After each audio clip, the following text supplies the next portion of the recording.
bevor ich einsteige, möchte ich auch noch einmal ein Gebet sprechen. Vater im Himmel, ich danke dir von ganzem Herzen für alles, was wir schon gehört haben in der Einleitung, wie du uns auch schon berührt hast durch dieses wunderbare Lied.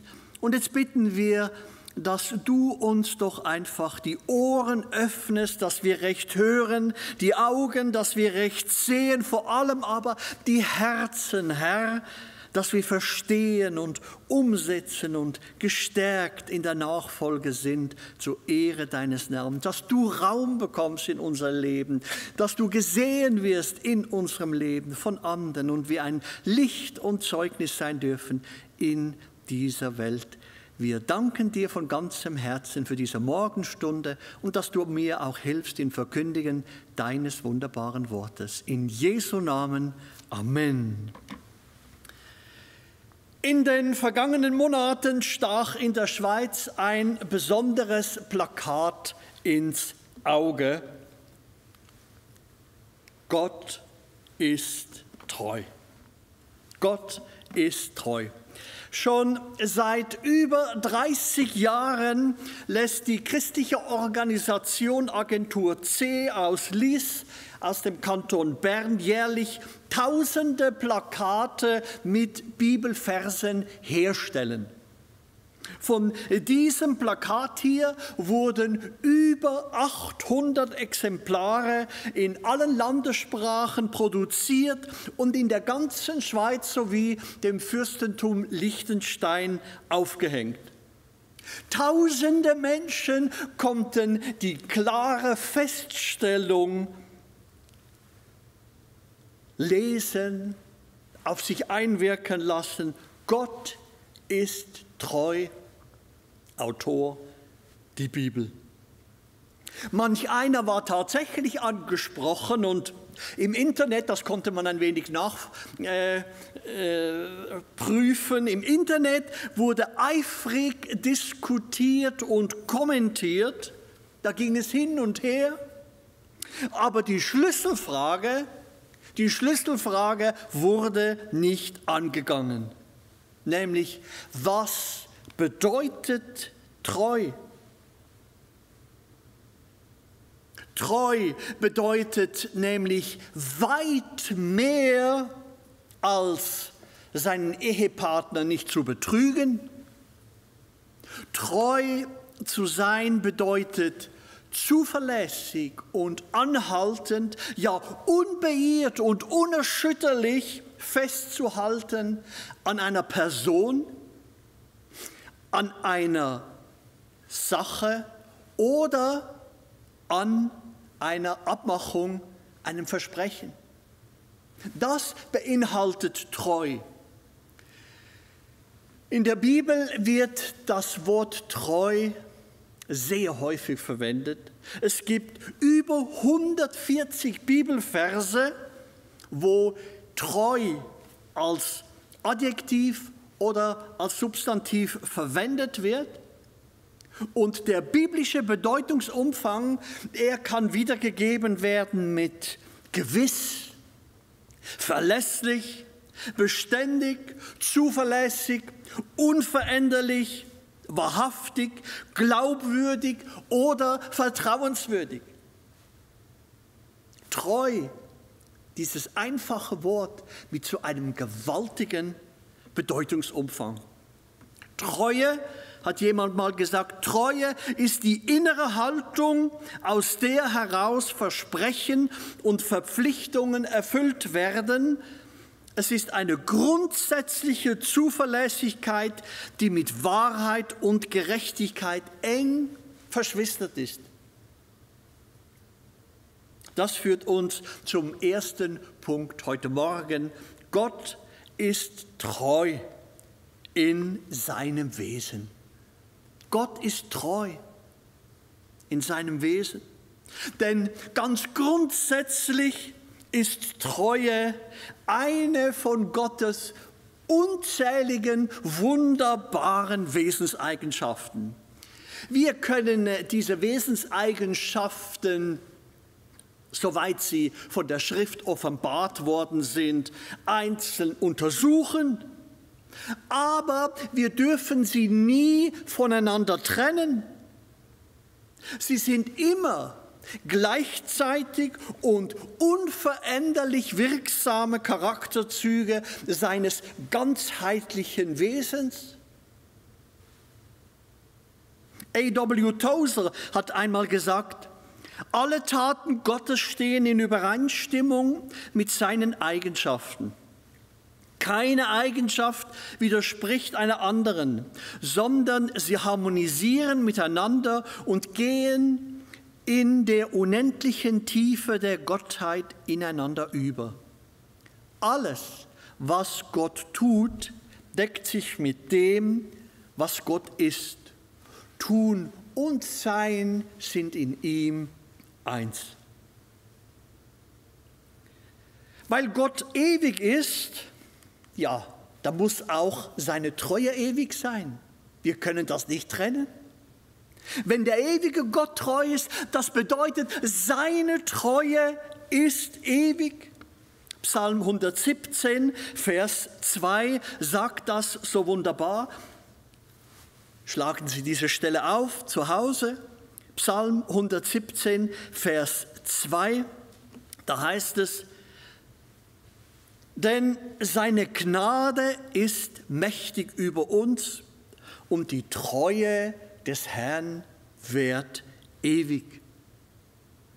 Der Psalmist fügt noch etwas dazu. Halleluja, preist den Herrn. Also gerade über diese Treue, die nie aufhört, soll Gott gepriesen werden. Gott ist unwandelbar, unveränderlich und deshalb muss auch seine Treue unveränderlich sein. Genau das lesen wir im Neuen Testament in 2. Timotheusbrief, Kapitel 2, Vers 13. Eine ganz wichtige Stelle. 2. Timotheus, Kapitel 2, Vers 13. Wenn wir untreu sind, so bleibt er doch treu. Er kann sich selbst nicht verleugnen.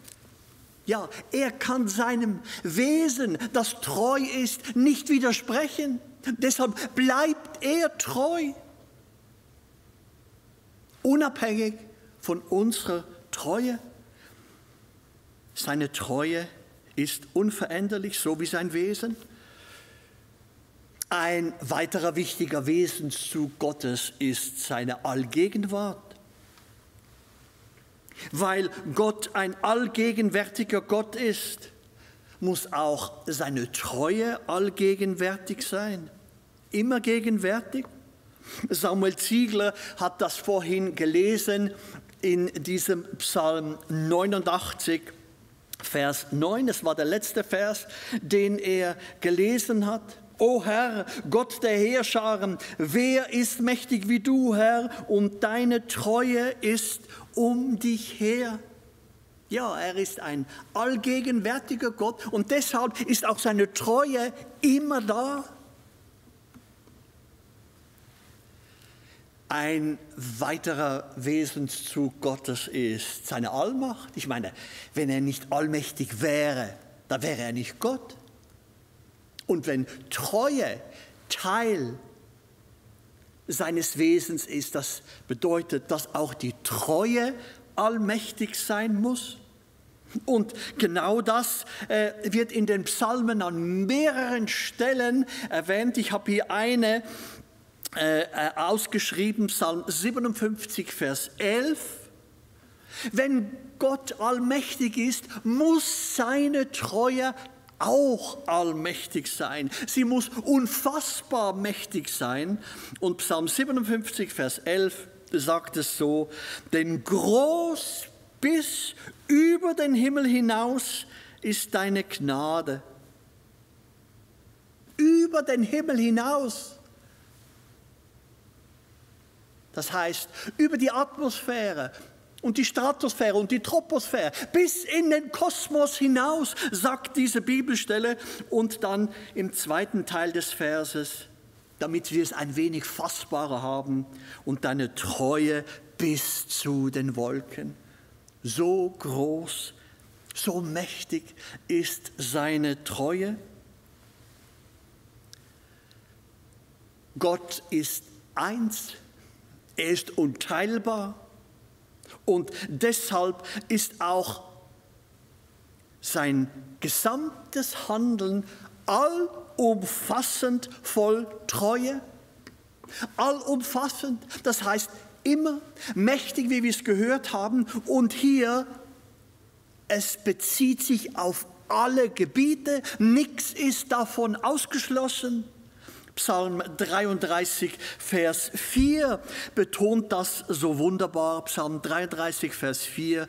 Denn das Wort des Herrn ist wahrhaftig und all sein Tun ist Treue. Alles, was Gott tut, ist Treue. Alles. Und da passt das so gut hinein, was Samuel gesagt hat mit Römer 8, 28. Alles dient zum Besten. Ja, warum? Weil Gott treu ist und alles, was er tut, wirkt er aus der Treue heraus. Gott ist Liebe, sagen wir so leichtfertig, aber das bedeutet, dass Gott immer Liebe ist. Ja, ich sage es mal so, Gott ist ein allliebender Gott. Und deshalb begegnet er uns immer in seiner Treue, immer in Treue und Liebe.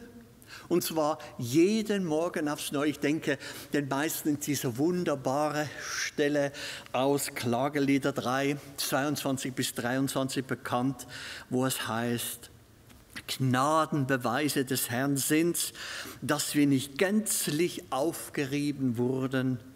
Denn seine Barmherzigkeit ist nicht zu Ende, sie ist jeden Morgen neu und deine Treue ist groß. Es ist seine Treue, die jeden Morgen aufs Neue mit Gnade dir begegnet.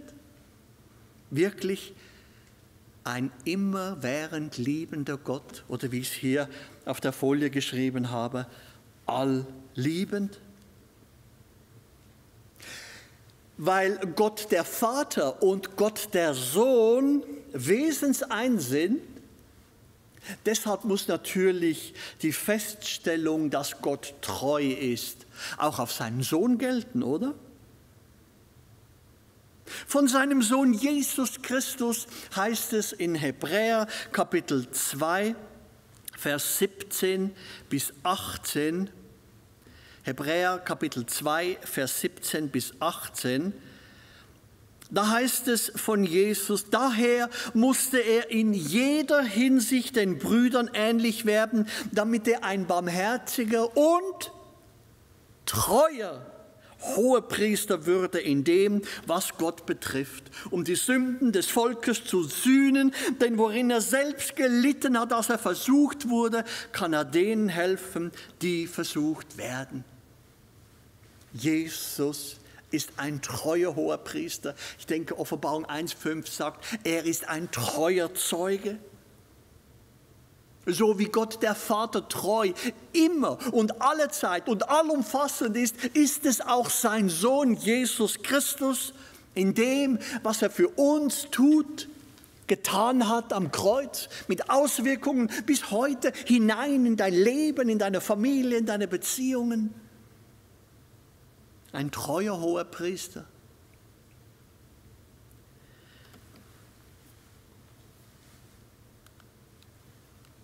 Darüber hinaus ist natürlich auch der Heilige Geist Teil der göttlichen Dreieinheit. Gott der Vater, Gott der Sohn, Gott der Heilige Geist. Und deshalb muss auch der Heilige Geist treu sein. Nun, woher wissen wir das, wo es doch durch keine Bibelstelle explizit bezeugt wird? Woher wissen wir das? Schütteln wir uns das einfach so auf den Ärmeln, weil es einfach so schön passend wäre? Nun, liebe Freunde, liebe Geschwister, was wirkt der Heilige Geist im Leben der Kinder Gottes? Galater 5, Vers 22. Galater 5, Vers 22 sagt es so: Die Frucht des Geistes aber ist Liebe, Freude, Friede, Langmut, Freundlichkeit, Güte und Treue, Sanftmut, Selbstbeherrschung. Wenn der Heilige Geist etwas aus sich wirkt, dann muss er es ja in sich haben, selber das sein, was er dann in den anderen, in den Geschwistern, in dem einzelnen Gläubigen wirkt. Der Heilige Geist ist all diese Eigenschaften der Treue in sich selber auch. Gott der Vater, Gott der Heilige Geist und Gott der Sohn, sie alle drei sind eins, und zwar eins auch in ihrer Treue. All diese Stellen, und das waren viele, und noch viel, viel mehr habe ich gar nicht zitieren können. All diese Stellen, sie zeigen, dass Gottes Wesen untrennbar mit der Treue verbunden sind. Wie das Römer 8, 28 gesagt hat. Das alles dient dir zum Besten, weil sein ganzes Handeln, sein ganzes Wesen ist nur Treue. Nur Treue. Und deshalb ist Treue auch Teil seines Namens. Psalm 31, Vers 6 sagt das so schön: In deine Hand befehle ich meinen Geist, du hast mich erlöst. Herr, du treuer Gott. Und genau dasselbe wird auch über Jesus gesagt. In Offenbarung 19, Vers 11, dort wird seine Wiederkunft in großer Kraft und Herrlichkeit am Ende der Trübsal beschrieben. Und Johannes schreibt dort, inspiriert durch den Heiligen Geist: Und ich sah den Himmel geöffnet und siehe ein weißes Pferd, und der darauf saß, hieß der Treue und der Wahrhaftige, und in Gerechtigkeit richtet und kämpft er. Der Treue. Nun, wenn Gott treu in seinem ganzen Wesen ist, dann hat das Auswirkungen. Das ist unser zweiter Punkt heute Morgen. Gott ist treu in seinem allgemeinen Handeln. Als erstes sehen wir ganz grundsätzlich, Gott ist treu mit Blick auf die Unveränderlichkeit seiner Schöpfung. Wir haben gesehen, Treue hat mit Unveränderlichkeit zu tun. Und Unveränderlichkeit wiederum mit seinem Wesen. Psalm 119, Vers 90 sagt: Deine Treue währt von Geschlecht zu Geschlecht. Du hast die Erde gegründet und sie steht. Also in Treue wurde die ganze Schöpfung ins Leben gerufen und sie steht. Nur weil die Erde und damit verbunden natürlich der ganze Kosmos in Treue gegründet wurde, das heißt in absoluter Unveränderlichkeit, ist Leben, Wissenschaft und Forschung überhaupt erst möglich. Schon die kleinsten Abweichungen all der verschiedenen Parameter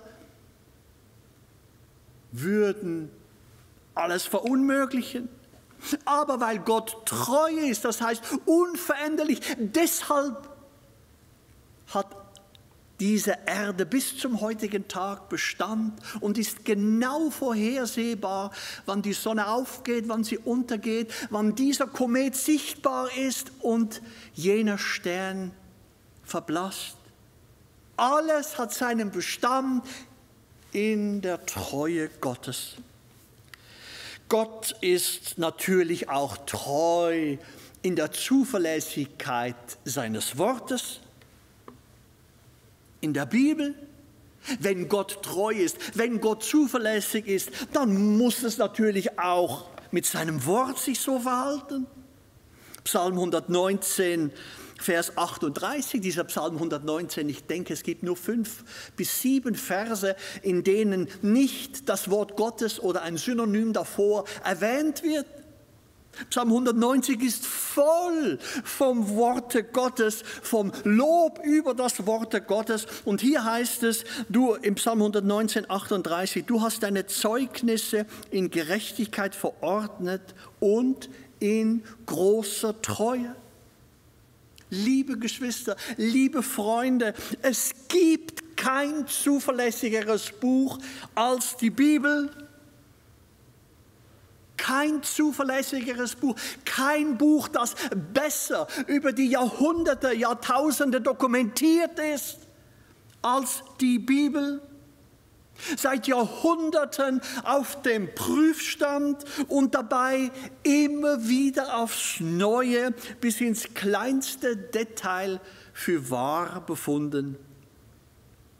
Nur ein Beispiel, David und Goliath. So gerne wird das zitiert, aber wenn es dann um den Wahrheitsgehalt geht, um die Authentizität dieses Ereignisses, dann heißt es ja, Leute, wer glaubt denn schon an solch ein Märchen? David und Goliath. Nun, vor einigen Jahren, es war am 10. November 2005, erhielten wir eine E-Mail vom israelischen Bundespresseamt mit einer Mitteilung der Bar-Ilan-Universität in Ramat Gan bei Tel Aviv. Darin beschrieb der Professor Aaron Meyer von der Bar-Ilan-Universität den Fund einer Tonscherbe mit dem Namen Goliath. Die Tonscherbe stammt wann? Aus welcher Zeitepoche? Nun, die Forscher geben an, aus dem 9. oder 10. Jahrhundert vor Christus. Also genau zu der Zeit, wo das biblische Zeugnis sagt, David und Goliath sich tatsächlich begegnet sind. Und wo wurde sie gefunden? Gefunden wurde sie bei Ausgrabungen in Tel Safi in Israel. Und hier lag Gat. Und Gat war die Heimatstadt Goliaths. 1. Samuel 17. Ist das nicht gewaltig? Nun, ob diese Scherbe tatsächlich von diesem Goliath, der mit dem David gekämpft hat, stammt, das lassen wir offen. Aber zu der Zeit hat es im Minimum einen Goliath gegeben oder mehrere. Vielleicht war das ein bekannter Name damals, wie Fritz und Heinz heute. Ist das nicht gewaltig? Absolut zuverlässig. Liebe Freunde, lasst uns deshalb von sensationellen neuen Entdeckungen, was da eben nicht stimmen könnte in der Bibel, nicht verrückt machen. Wenn man dann die Sache genau prüft und genau forscht, dann sieht man, wie absolut zuverlässig sein Wort ist. Sein Wort ist in Treue gegründet worden, in göttlicher Zuverlässigkeit. Gott ist natürlich auch treu im Blick auf die Gewissheit seiner Verheißungen. Gewissheit der Verheißungen, Hebräer 10, 23. Lasst uns festhalten am Bekenntnis der Hoffnung, ohne zu wanken, denn er ist treu, der die Verheißung gegeben hat. Herrlich, er ist treu. Er überlegt es sich nicht auf einmal anders. Nein, alle Verheißungen, sagt 2. Korinther 1,20, alle Verheißungen sind Ja und Amen in Jesus Christus. Sie gelten dir ganz persönlich. Und selbst wenn du sie vielleicht mal in deiner Not, in deinen schweren Umständen vergessen hast, nicht mehr dran gedacht hast, sie nicht mehr dir in Erinnerung rufen kannst, weil alles so schwer und bedrückend ist, er hat sie nicht vergessen, denn er ist treu. Er weiß, was er dir versprochen hat. Gott ist treu, auch im Blick auf die Verlässlichkeit seiner Bündnisse. 5. Mose 7, Vers 9. So erkenne nun, dass der Herr, dein Gott, der wahre Gott ist, der treue Gott, der den Bund und die Gnade denen bewahrt, die ihn lieben und seine Gebote bewahren, auf 1000 Generationen. Gott ist treu, wenn er einen Bund eingeht. Der erste Bund mit Noah, ja, der gilt bis heute, oder? Wenn immer wir den Regenbogen sehen, wissen wir, Gott wird diese Welt nicht mehr durch eine Wasserflut verderben.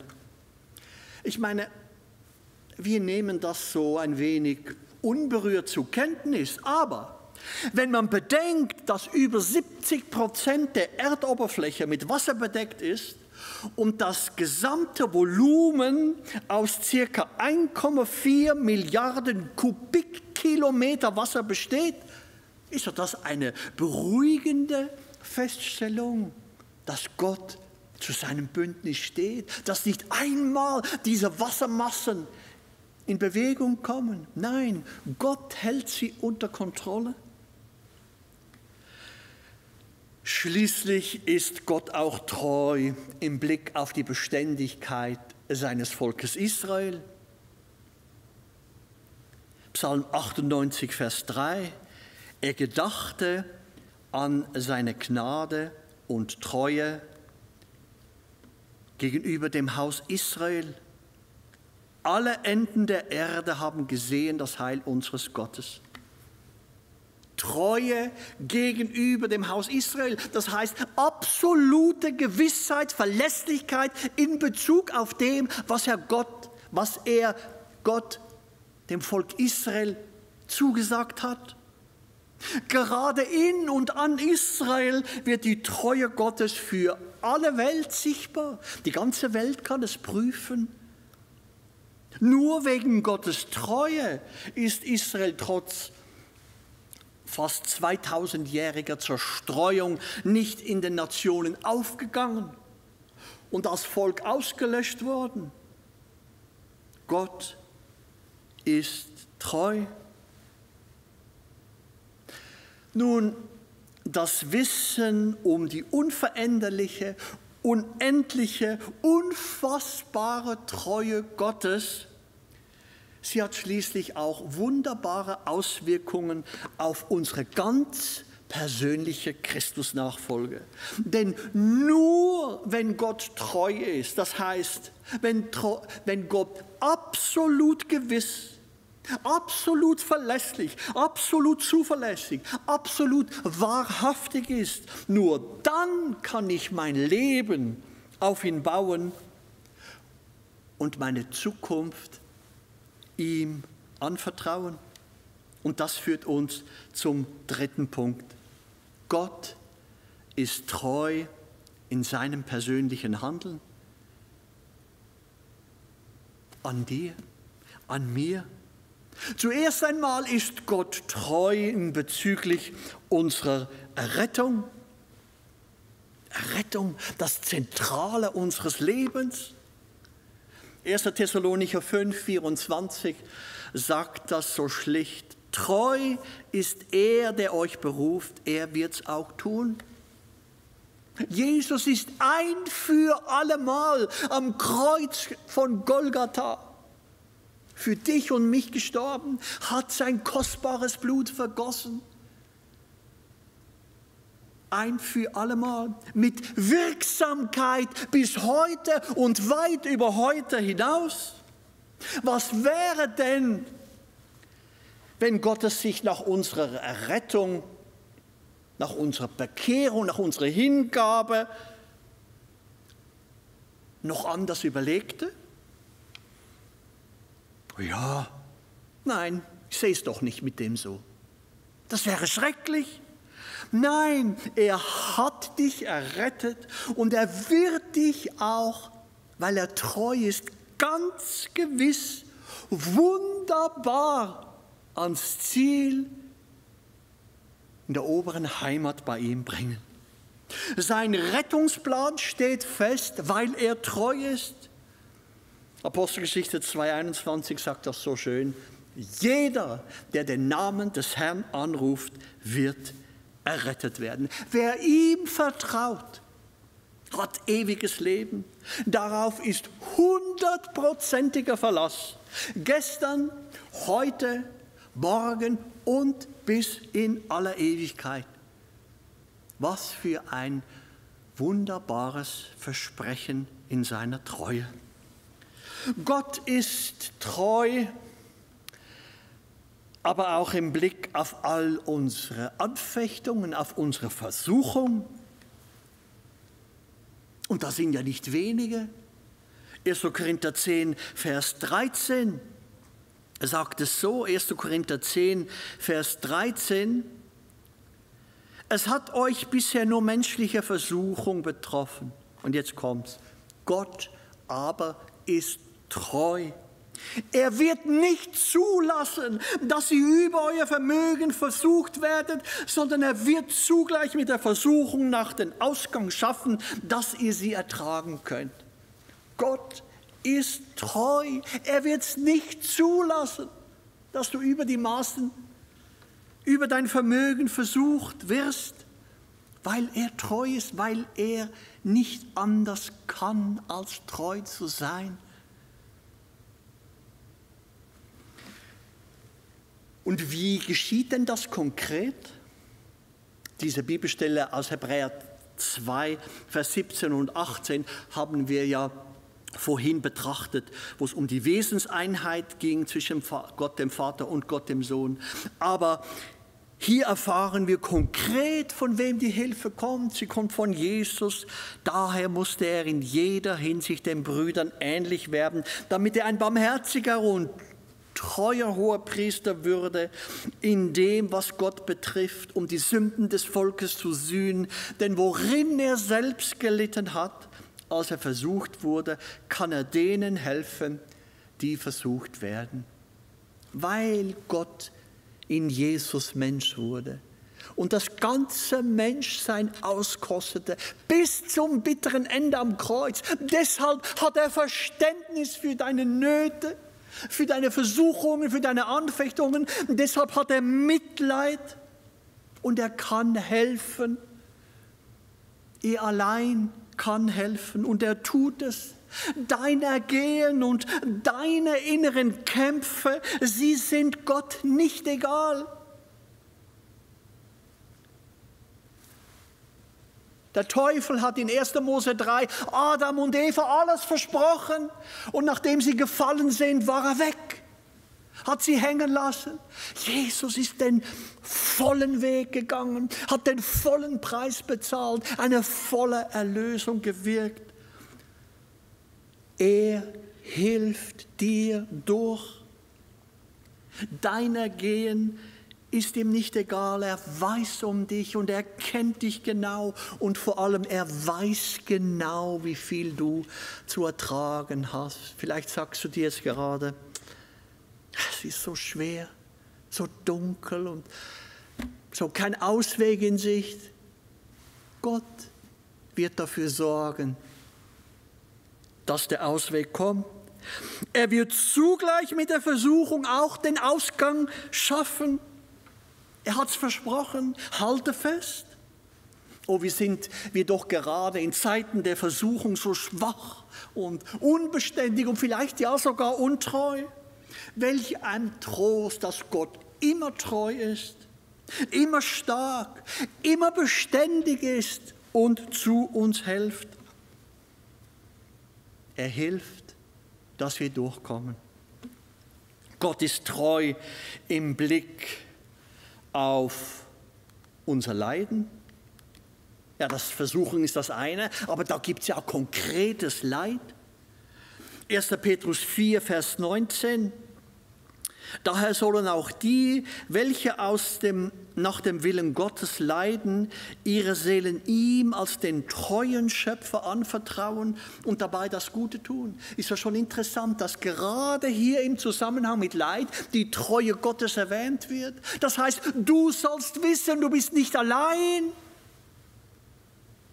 Der treue Schöpfer ist dabei.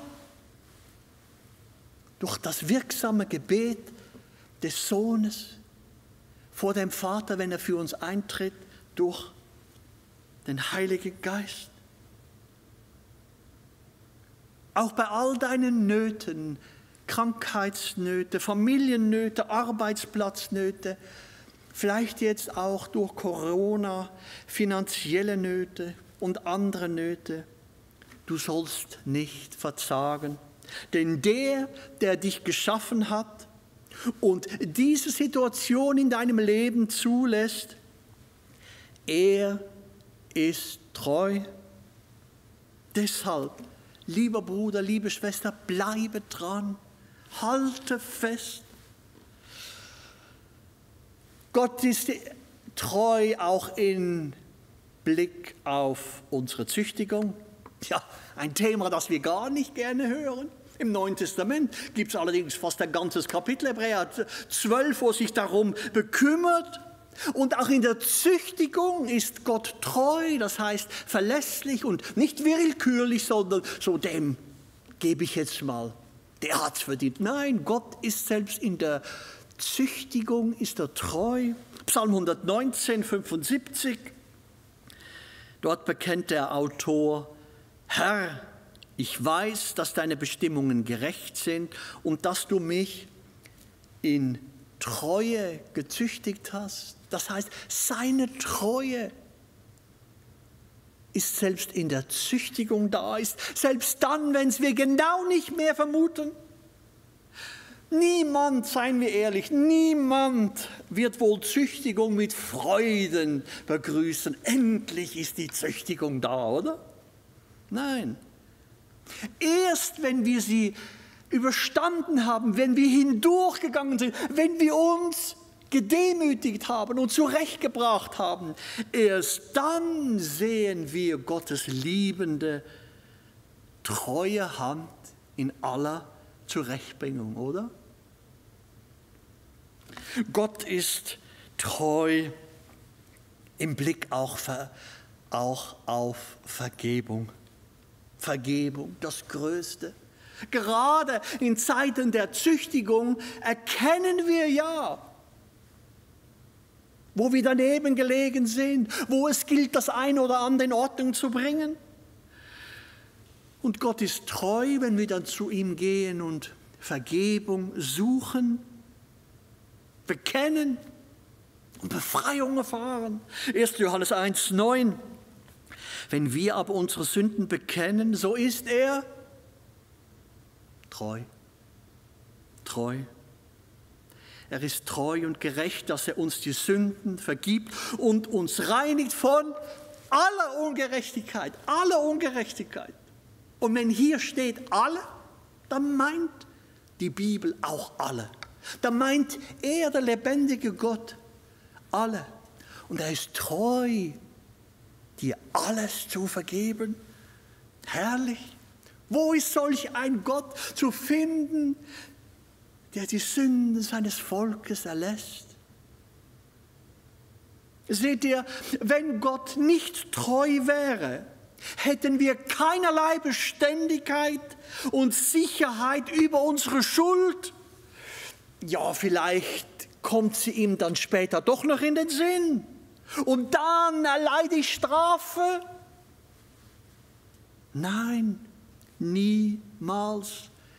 Er ist treu und gerecht, dass er uns die Sünden vergibt und reinigt uns von aller Ungerechtigkeit. Gott ist auch treu im Blick auf unsere Bewahrung. Aber der Herr ist treu. Er wird euch stärken und bewahren vor dem Bösen. Was für eine machtvolle Aussage. Stärken und bewahren vor dem Bösen. Die beiden Thessalonicher Briefe haben ja bemerkenswerten endzeitlichen Bezug. Hier bekommen wir also gerade für die Endzeit, in der die geistlichen Kämpfe zunehmen, starken Zuspruch der Stärken und Bewahrung vor Satan durch Gottes absolute Wahrhaftigkeit und Verlässlichkeit. Norbert Lied hat zu dieser Stelle in seinem Kommentar, vielleicht kann das die Technik mal einblenden, in seinem Kommentar so tröstet einander mit diesen Worten aus dem 1. und 2. Thessalonicher Brief. Hier schreibt der Norbert so trefflich auf den Punkt gebracht: Wäre Gott nicht zuverlässig und treu, so würde uns der Böse verschlingen und wir könnten uns nicht einmal wehren. Das ist die Realität, liebe Freunde. Da aber der Herr absolut treu ist, wird uns der Böse nicht aus der Hand Gottes reißen können. Herrlich. Er wird dich stärken. Er wird dich bewahren vor dem Bösen, weil er treu ist. Gott ist treu auch im Blick auf die Entrückung. Keiner wird sie verpassen, der sein Leben auf ihn gesetzt hat. Keiner. 1. Korinther 1, Vers 8 bis 9 beschreibt das, der euch festmachen wird bis ans Ende, sodass ihr unverklagbar seid am Tag unseres Herrn Jesus Christus. Der Tag des Herrn Jesus Christus, das ist die Entrückung. Vers 9. Warum? Warum wird er uns festmachen? Gott ist treu, heißt es hier im Vers 9. Gott ist treu, durch den ihr berufen seid zur Gemeinschaft mit seinem Sohn Jesus Christus. Als wiedergeborene Kinder Gottes müssen wir uns vor der Entrückung und dem anschließenden Preisgericht nicht fürchten, sondern wir sollen uns freuen auf diesen Tag. Gott selber macht uns fest auf diesen Tag. Und Gott wird einmal dort oben die Erklärung deines persönlichen Anwalts annehmen, wenn da Dinge waren, die eben nicht so perlenmäßig waren. Da kommt ein Anwalt. Dein persönlicher Anwalt wird sagen, es ist der Herr Jesus Christus. Ich habe für diesen hier den vollen Preis bezahlt. Seine Treue lässt dich wohlbehalten und sicher ankommen. Gott ist schließlich aber auch treu im Blick auf sein Gericht. Nicht für die Gläubigen. Dein Gericht ist am Kreuz geschehen. Oh, wie wunderbar. Aber die Welt wird einmal gerichtet aufgrund ihrer Taten, aufgrund ihrer Übertretungen des heiligen Gesetzes Gottes. Da heißt es in Psalm 96, Vers 13, denn er kommt zweimal. Ihr sollt wissen, Jesus kommt wieder, für uns zuerst die Gemeinde, anschließend dann aber die Trübsal und dann kommt er in großer Kraft und Herrlichkeit wieder, um Gericht zu halten. Und genau das sagt dieser Vers, denn er kommt, um die Erde zu richten. Er wird den Erdkreis richten mit Gerechtigkeit und die Völker in seiner Treue. Das heißt, das Gericht wird nicht willkürlich sein, sondern eben verlässlich, beständig. All das, was Treue ausmacht, so wird er richten. Jeder kann sich jetzt schon sein Bild machen, wie das Gericht ausgehen wird. Oh, deshalb sollen wir doch die Zeit nutzen, wenn Menschen hier über den Livestream diese Botschaft hören und keine Beziehung zu Jesus haben, lass dich heute retten, damit du nicht in dieses Gericht kommst. Alle Ungerechtigkeit dieser Welt, aber auch deine Ungerechtigkeit, wenn du nicht am Kreuz abladen durftest, wird einmal gerichtet.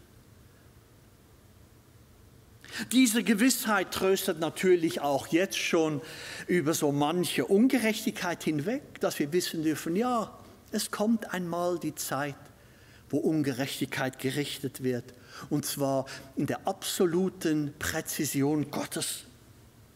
Denn ganz grundsätzlich gilt Galater 6, Vers 7, irret euch nicht, Gott lässt sich nicht spotten. Was der Mensch sät, das wird er auch ernten. Saat und Ernte, dieses Prinzip, das wir aus der Landwirtschaft kennen, wird einmal in jedem Leben Realität werden. Habe ich auf das Kreuz gesät? Du bist befreit, du gehst frei aus. Habe ich auf mich selber gesät? Wirst du ein schreckliches Ende haben? Lass dich deshalb warnen, weil Gott eben auch treu ist in seinem Richten, in seinem Gerecht.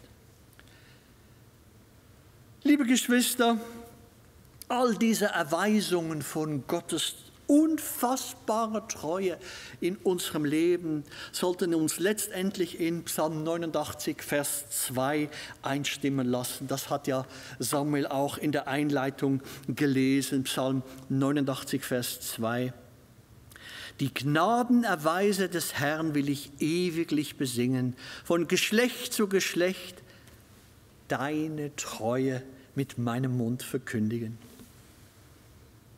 Das sollte die Reaktion auf Gottes unfassbare, so allumfassende, so allmächtige, allliebende, allgegenwärtige Treue sein.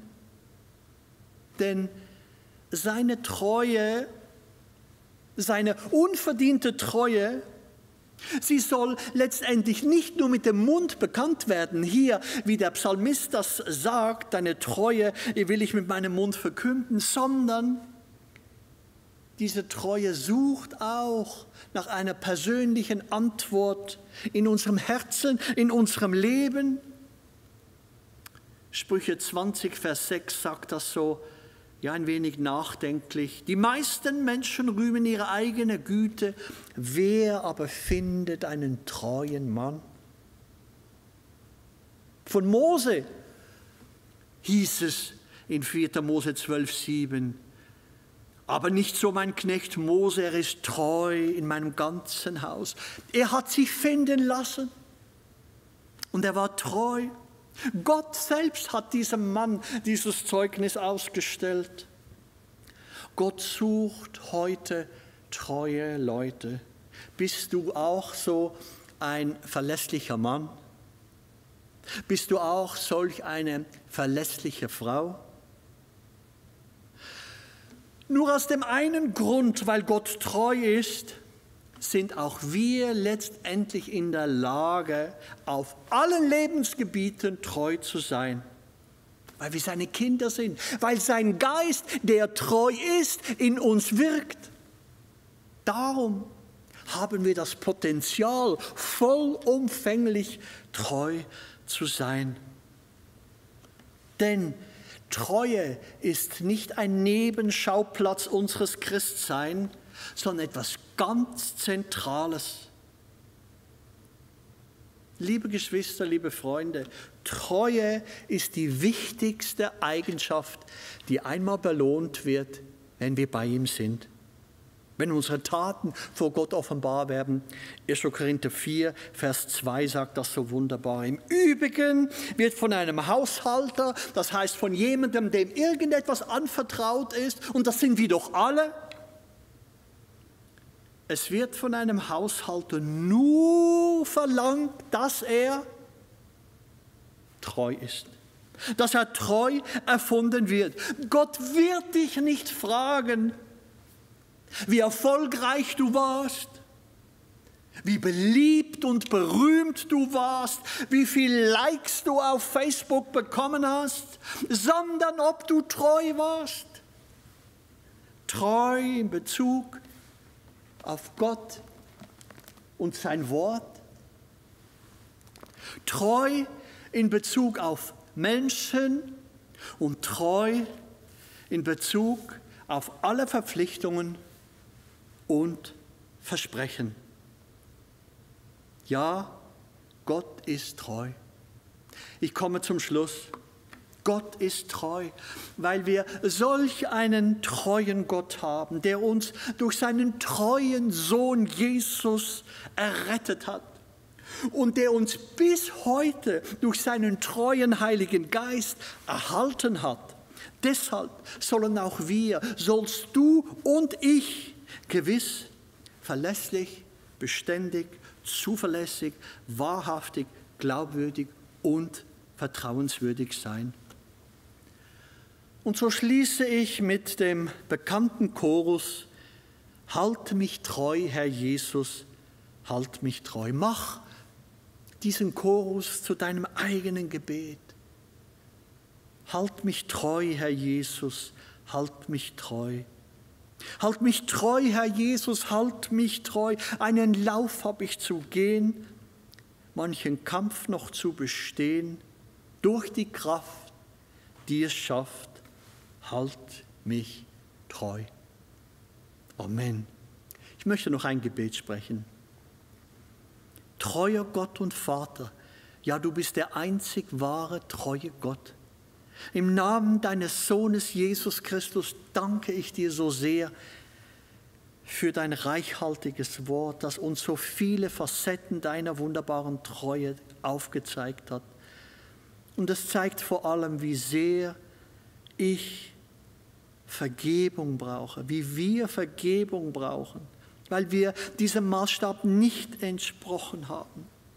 Hilf, Herr, treu zu dir und deinem Wort zu sein, treu in Bezug auf Menschen zu sein, treu in Bezug auf alle Verpflichtungen und Versprechungen, die ich eingegangen bin, die wir zugesagt haben.